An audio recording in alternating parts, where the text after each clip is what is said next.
Well, we're going to get reactions this evening because in the midst of this ruling is the intensifying debate in Jamaica over gay rights.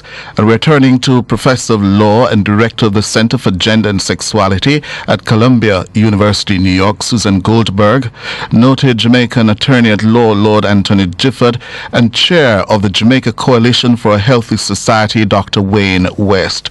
Good afternoon, lady, gentlemen. Good afternoon. Good afternoon. Good afternoon. First of all, let me begin with you, Lord Anthony Gifford. Locate this for us in terms of its significance for not only the gay community in Jamaica, but the incipient debate here in Jamaica. Well, I think this emphasizes that this is a human rights issue. I noticed that in the DOMA case, the justices said that the law would have deprived citizens of equal liberty before the law.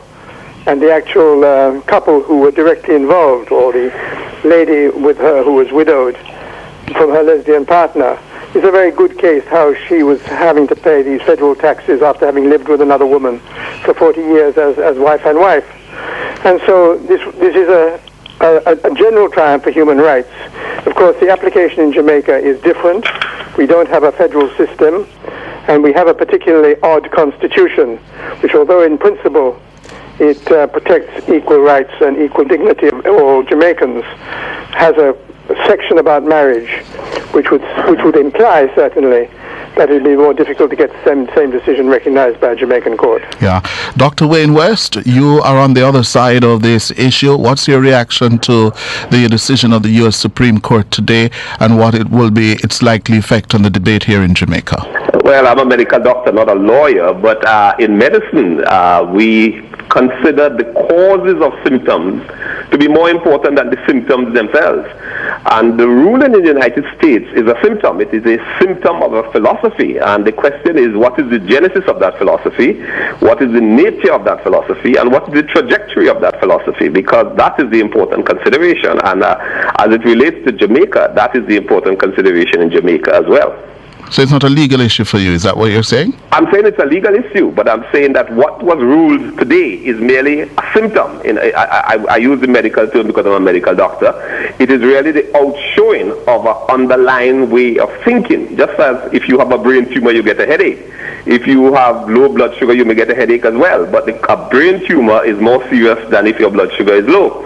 I'm saying that the judges at the Supreme Court in the United States are operating within some philosophical paradigm that gives rise to a ruling like that. West is one of equal human rights. That's their philosophical paradigm you're saying, Anthony Gifford.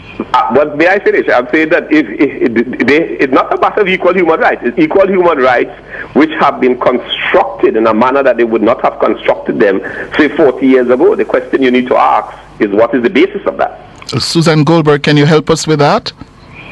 Sure. The Supreme Court's decision today made a straightforward point, which is that the Defense of Marriage Act, which imposes different marriage rules for same-sex couples than different-sex couples by denying recognition to same-sex couples, denies our Constitution's basic promise of equality. Right? So the court said that what DOMA does is to demean, degrade, and humiliate same-sex couples and their relationships by treating them as second-tier or second-class. So to use the terms of the doctor, the underlying philosophy is a commitment to equality. That's not unique to the United States. That's a basic human rights commitment reflected in many human rights documents, including ones Jamaica has signed on to. And the symptom, the problem, the injury, the disease was the inequality of DOMA. So the court's decision today struck that down and said we cannot in the United States have a law that treats one group of people as being in second-class relationships. And so it's a tremendously important decision, not only for same-sex couples, but more generally for the commitment of the United States to equality for all. But do you subscribe to that? Just a moment, Professor Goldberg. Dr. Wayne West, yes. Do you subscribe to that commitment to equality for all? Well, you know, in mathematics, 1 + 1 is 2. 1 + 2 is 3. What the Supreme Court judges have done is they have said, as far as human relationships go, male and male is exactly the same as male and female. And I'm just intrigued as to what philosophy informs that. No, but I'm asking... I would say in response... Oh, sorry. Go ahead, Professor. What I would say in response is what the Supreme Court has said is that the government cannot take the position that same-sex couples' marriages are less valid than different-sex couples' marriages. Individuals on their own can choose to like or dislike marriage for same-sex couples. They can like or dislike gay people. The point of the U.S. Supreme Court decisions is that the government is forbidden from discriminating, and the reason it is forbidden is that we have a constitutional equality guarantee. Again, it doesn't control what individual people think, but it does control what the government can and cannot do. Dr. Wayne West, do you subscribe to that commitment of equality and that for every Jamaican should be equal on the law, under the law, whether they are straight or gay? I subscribe to the consideration that a male and a male constitute one particular type of union, and a male and a female constitute another type of union. And I cannot see the philosophical basis for making the assumption, either in law, in sociology, or in medicine, for example, to suggest that it should. So again, one thing to keep in mind in terms of civil marriage, that is marriage that is recognized by the government, as opposed to marriage that is recognized privately, socially, or by religion. The point of marriage, when it's recognized by the government, is to give out a set of benefits. In the United States, those include health benefits. They include estate tax survivors benefits, like the ones that the plaintiff Edie Windsor in this case sought. They include a range of the right to be buried next to your spouse in a military cemetery, or be notified if your spouse dies in military action. So the what government does with marriage is it provides benefits and imposes obligations.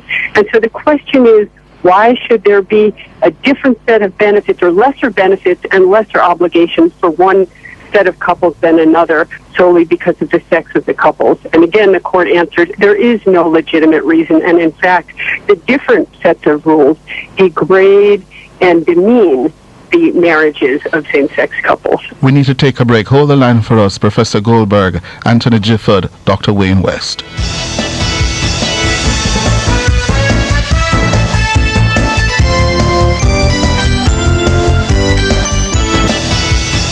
Welcome back to the Nationwide Cover Story, looking at that landmark US Supreme Court ruling today, striking down a law denying federal benefits to gay couples and clearing the way for same-sex marriages to resume in California. The President of the United States, in a statement issued later, said in part, quote, "The laws of our land are catching up to the fundamental truth that millions of Americans hold in our hearts. When all Americans are treated as equal, no matter who they are or whom they love, we are all more free." I want to put that to you, Dr. Wayne West, chair of the Coalition for a Healthy Society. We also have Queen's Counsel Lord Anthony Gifford and Professor at Columbia Law School Suzanne Goldberg. What's wrong with that statement, Dr. Wayne West? It's about as logical as saying that $5 and $10 is the same as $5 and $5. I think a court that rules that a marriage between a man and a woman should be identical in every way under the law to marriage between two males, quote unquote, may as well rule that a $5 and a $10 is the same as a $5 and a $5. It's as logical. Anthony Gifford? To me, marriage is about love and commitment between two people. And it's plain to me that love and commitment between two people can exist between a woman and a woman, a man and a man, and a man and a woman. And what the court has done in America now is to recognize that love can be universal, commitment can be between two people of either sex, and I welcome that as a statement of basic equal dignity being accorded to all American citizens. So, Dr. West, under your prescription, under your philosophical modeling, same-sex couples will not be treated equally, nor given the legal protection? Well, may I ask a question? Are they equal? Is a man and a woman the same as two males? Are they equal? Is $5 and $10 the same as $5 and $5? This is what the court in America has determined, that they are equal. And if a court can determine that a male and a male is as equal, if one was to use what came from Animal Farm, is it about a male and a female, they may as well rule that a $5 and a $10 is the same as a $5 and a $5. Why couldn't they rule that? Professor Goldberg, is it about the gender or the love? Is this about the gender or the law? Or the love, the commitment? The love. Yes, I mean, it is absolutely why. When you ask people why they get married because they love each other and are committed to each other, or at least that's what we hope. Again, though, the reason that the government provides marriage as opposed to social organizations providing marriage is to deliver benefits and to impose obligations. The government does not actually ask you when you go to get married if you love each other. It asks if you're willing to take up a set of commitments to each other that can be legally enforced. And here we have many same-sex couples who have sought and actually have taken up that commitment to each other to be legally married. And the problem was that the federal government was refusing to recognize those legal commitments already in place. So yes, of course, marriage is about love, but when it comes to the Constitution and it comes to the denial of rights and the denial of recognition, the issue here is also about equality, and it is about a government's commitment and responsibility to treat all of its residents and citizens equally.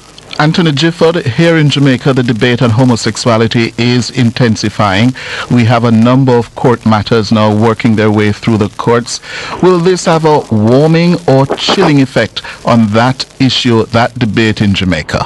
I see hopeful signs that opinion is shifting, that it's not all going one way, and that good sense and the basic respect that Jamaicans have for each other, and particularly for minorities who are persecuted, among which we all were. I think that is going to win out in the end. It may take time, but I'm hopeful that there is a shift going on. Dr. West, is that going to have a chilling or warming effect? Well, it depends on how Jamaicans see logic and how they wish what they wish their laws to be made on. As I said, I wish the American people and the American Supreme Court would explain in detail its philosophical position, come to the conclusion that there is no distinction between these two.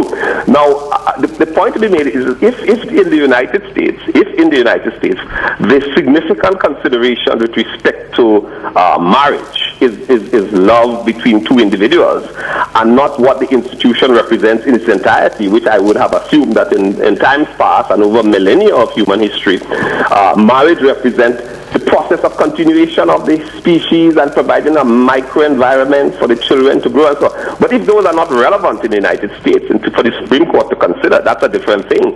Whether Jamaica will consider those parts and those aspects of the male-female or the union between adults to be important is left to be seen.